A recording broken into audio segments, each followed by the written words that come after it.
Welcome to the Advanced Investor Alliance podcast, where investors achieve their full potential through real and authentic content. This podcast is to inspire you to go beyond the mediocre results of the masses. Well, hello, internet, worldwide people, commercial real estate entrepreneurs, folks out there that want to grow their business, their portfolio. Man, what an interesting time. What a great time. We're on a roll, Zach. Do you believe that? Yeah, it's going by pretty quick. What number of podcasts are we on now? I think this is number 5. Man, we're stuck in the studio with Snowstorm 2000, Arctic Blast, day 3. And we're tired of that mess. Definitely. It's time to go to the studio. Get out of the house. We don't know what we're going to talk about today, but it's going to be fire because inside it's raging, just as your fireplace is raging, trying to keep you nice and toasty. So we're going to bring some takeaways from our last meeting that we just had at the AIA, our inaugural first meeting, January 26th, 2023. So what was it? What was it? The one and only. The one and only, yeah, that's right. And there's only one and only Zach, and there's only one and only me, Stephen Van Kallenberg, and my co-host, Zach Lorenzen. Let's take the takeaway. So we'll just set the stage for you. So we had this amazing meeting that was in a brand new facility called Metrotech in Oklahoma City. It was like plush. They had this really cool carpet. A little backstory on the carpet. This Metrotech was built on a river, a creek, and the engineer that got the bid to redesign this whole massive campus, I don't know how many acres, probably 100 acres of a campus, and they have a business center, an information technology center, they have a medical center. It's just huge campus, looks like a college campus, and they're in the middle of the remodel, and we're fortunate enough, Advanced Investor Alliance team, got kind of exclusivity here with our meetings every month, and they saw our vision, what we're trying to do, and they're like, yeah, we'd love to have you host you here. But they remodeled this building, and they made a river to follow to the classrooms. What'd you think of that? I mean, it's pretty cool. Yeah. The carpet follows the old Spring River that the campus is built on. Yeah, Spring Creek. Spring Creek, that's what it was. Yeah, so when you walk in, it's this awesome atrium, and they're still remodeling the second atrium, and it's this blue carpet like water, and you follow this path to the AIA meeting. Set the tone. That's what it is. Anyway, we had about 20 people there, which was kind of cool. We really didn't advertise. That's not our goal. Our goal is to attract people that want to go to the next level. We don't want anyone and everyone to come. We want people that do want to come, want to grow, and be better investors.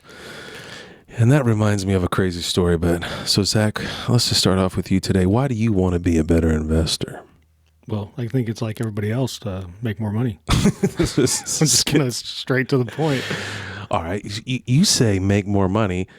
Why are you out of single family? You can make more money in single family.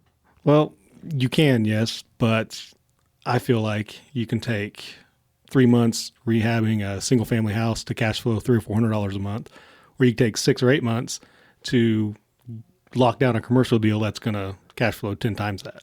Interesting. Well, first of all, $300-$400 a month back in the day sounds gravy because you only need about 10 of those. But that leads into an awesome point that you said. I had someone kind of attack me at the meeting and wasn't down with the single tenants. Does that make sense? Yep. So I was just randomly talking to a smart investor who wants to get out of single family, which is, I think it's just cool in general. I think there's a lot more people than we know that are tired of the single family. And I think it's the barrier of entry. Anyone can pretty much, not anyone, but it's a low barrier of entry to get into single family. I mean, if you can get a residence, it's probably not too difficult for you to get a second home or a rental. This investor jumped on me, and I'm just playing. He may not or ever listen to this podcast. Hopefully not. No, I'm just playing. But I'm like, hey, what's going on? It's before we get going on the session, and the guy was like, I'm going into multifamily. I'm going into apartments. You going into apartments? Oh, that's by the voice. Doesn't sound like that. I was like, I guess I'm selfish, but I was like, I think I'm not a big fan of apartments. And I don't know why people think that commercial is, or from single family, you have to get into apartments. To me, it's just a more concentrated headache of more people crying, more crime, more problems. But it was just interesting. I enjoy this investor because he challenged me, and he, didn't want to follow what I said. Do you remember what he said? Yeah, about the single tenant. But going back to why people think they have to get out of single family, they have to go to multifamily. I think it's the mindset. Instead of managing 50 tenants, you're managing one manager that manages those 50 tenants. Yeah, I definitely think that's a smart move. But I don't know why people just have to think that they have to graduate into apartments. And of course, I own apartments, and they're very cash machines, and I enjoy them. Mm-hmm. But my mentality on a regular basis, and again, that is not for everybody, single tenant. Yeah. And I see his point. His point, he was really like anti-single tenant. And what I'm trying to get to here is that he was anti-single tenant because he had fear.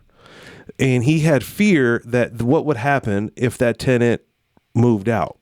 And he's got a bigger mortgage payment. And I get it. He's comparing it to multifamily where one tenant moves out, that's a small percentage versus 100%. You got 100%, one tenant, boom, they're out. That's 100% loss or revenue, whatever. You go to apartment. All right. This is what I think. You just need to plan on someone moving out. It has to be a good enough asset, a good enough acquisition that you can weather the storm if the tenant moves out. If you're not thinking ahead of time, meaning having cash reserves, then you're probably not a really good investor. You should not do investments because you think that you can't handle them. Either it's an education problem. Mm-hmm. I used to think that way too. And I'm only speaking from experience, just nerve-wracking. I think it's more nerve-wracking to own a multi-unit office building, just like an apartment. It makes sense, only one tenant. But I have an office building that has 26 potential tenants or doors, whatever you want to call it. For some weird reason, I can never get it at 100%. Even today, Zach, even in the studio. You showed it earlier. I'm like, my property manager's not here. So this lady called in. I cut the call because, when the phone rings, it's money in the air. And they're like, wanted to see the place. And I haven't been at 100% occupied since I've owned this building for 5 years. It makes money, but but with a single tenant, when I get that tenant in there, usually pre-leased, usually on a triple net lease, usually on a 5-year lease, usually hopefully on an anchor tenant, bang, bang. Yeah, but not all commercial is single family. I think a lot of people think... Or single tenant. Single tenant, I'm sorry. When going into commercial, you think of single tenant, you think of the big names. Like Walmart or something. Walmart or like even a McDonald's or single tenant in a single building. But there's a lot more out there, which we looked at in class. Even that one big single tenant had multifamily above it. Right. And that's good. Good transition. So what I'm trying to say here, look, if you're thinking about getting into commercial, don't let fear attack you or hold you down. And it is true. It is fearful. It was for me. It took me a long time to, first of all, you have to make a decision. Hey, I'm going to go into commercial. And it really wasn't so much bigger numbers, like I can make more money. It was a challenge, and B, it's just less headache, more money in my mind, And I like apartments too. I got one unit that makes $8,000 a month, and I got 14 tenants in there. But but those are 14 pretty easy tenants to maintain. So I like apartments as well. I just think I am at my tenure in life, I just want to make as simple as possible, get home runs. So let's talk about that deal that you just said. You want to break it down for us? Yeah, it was a name brands anchor tenant on the bottom. Sandwich shop with, I believe it had 6 residential up top. I can't remember off the top of my head. Which is really cool in Oklahoma. I don't see that every day. Kind of like called a mixed use. There's a retail on the bottom, residential on the top, and this was for sale. What was the price? I believe it was $3.5.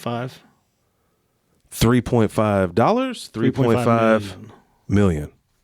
Commercial, there's always... So $3.5 million for a sub sandwich shop that has a 10-year triple net lease is what it says in the listing, which this listing seems kind of boo-boo to me. 7 years left on this listing, and there's 4 or 6 units up top. There's 6 units up top. Right. But it said triple net, but the owner still paid the gas and some other things that didn't really make sense. Well, yeah. So the part that we learned in class this last month, the takeaway was you got to trust but verify, but you really, even when someone says a triple net lease, it really needs to be spelled out, because a triple net lease to you may be different than a triple net lease to somebody else. And from my own personal experience, I have a Family Dollar location, and it's a triple net lease is what they say.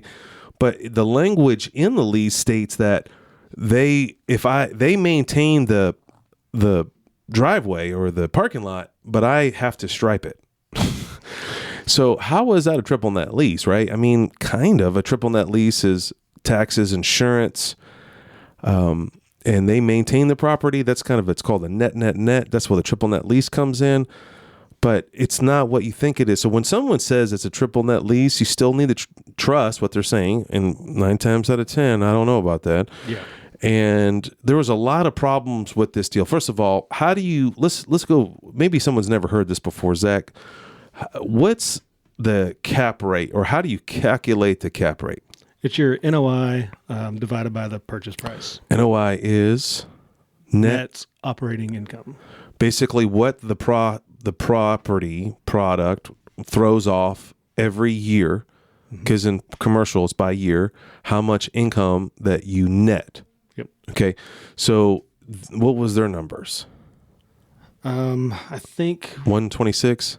something like, it came out to about a 4.5 cap rate. Okay, so let's figure it out. So you have $126,000 a year net NOI.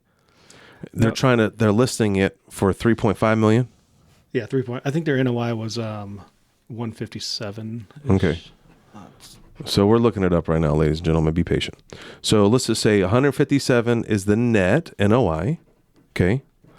And I am dividing it by the purchase price. So get your calculator there. Let's do it together. And equals the cap rate, and that is a 4.4 cap rate. Is that a deal? No. And the reason why is because there's this thing called deferred maintenance. There's this thing called holding costs. There's issues. Now, that's $157,000 may sound like a lot of money, but the tenants upstairs are a big variable. After we did some due diligence, we found out that they're all gas heaters, and it's freezing outside right now in Oklahoma.